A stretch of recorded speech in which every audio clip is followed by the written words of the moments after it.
SPM 2025 catat prestasi terbaik. Akta Gig beri pelindungan pekerja. Najib diarah bayar 1.18 bilion US dollar. Ekonomi Malaysia kekal kukuh 2026. Dan Bersatu tolak Hamzah ketua.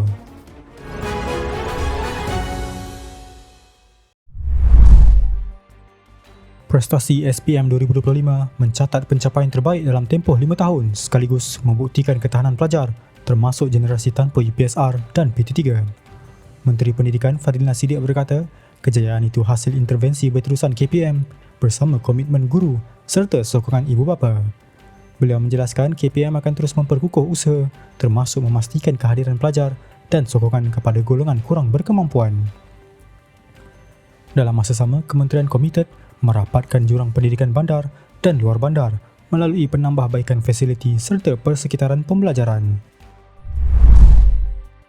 Akta Pekerja Gig 2025 mula berkuat kuasa hari ini bagi melindungi kira-kira 1.64 juta pekerja dalam sektor ekonomi gig di Malaysia.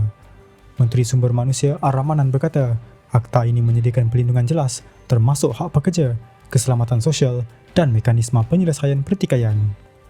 Beliau turut memaklumkan penubuhan Tribunal Pekerja Gig bagi mempercepatkan penyelesaian kes antara pekerja dan syarikat.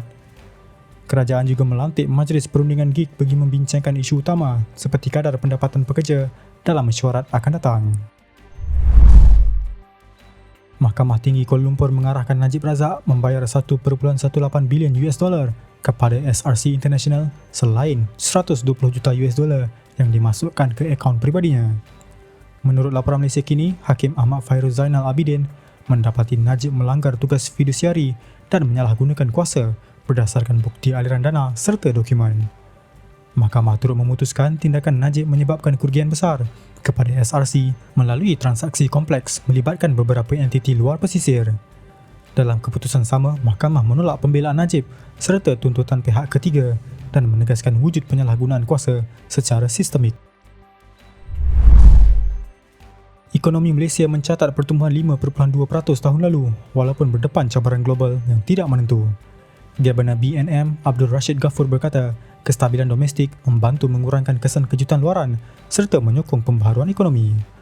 Beliau menjelaskan asas ekonomi negara kekal kukuh dengan pemacu pertumbuhan pelbagai serta sektor kewangan yang stabil. BNM menjangkakan ekonomi Malaysia terus berkembang antara 4 hingga 5% pada 2026 dengan penggunaan isi rumah sebagai tonggak utama. Bersatu menegaskan Hamzah Zainuddin tidak wajar kekal sebagai ketua pembangkang kerana kini berstatus ahli parlimen bebas. Menurut laporan FMT, Tun Faisal Ismail Aziz berkata, Hamzah sudah hilang kelayakan kerana tidak lagi mewakili Bersatu atau PN. Beliau menambah keputusan mengenai jawatan ketua pembangkang perlu ditentukan oleh kepimpinan tertinggi PN, bukan ahli parlimen semata-mata. Dalam masa sama, beberapa pemimpin Bersatu menggesa PN menamakan ketua pembangkang baru bagi memastikan kredibiliti gabungan terus terpelihara.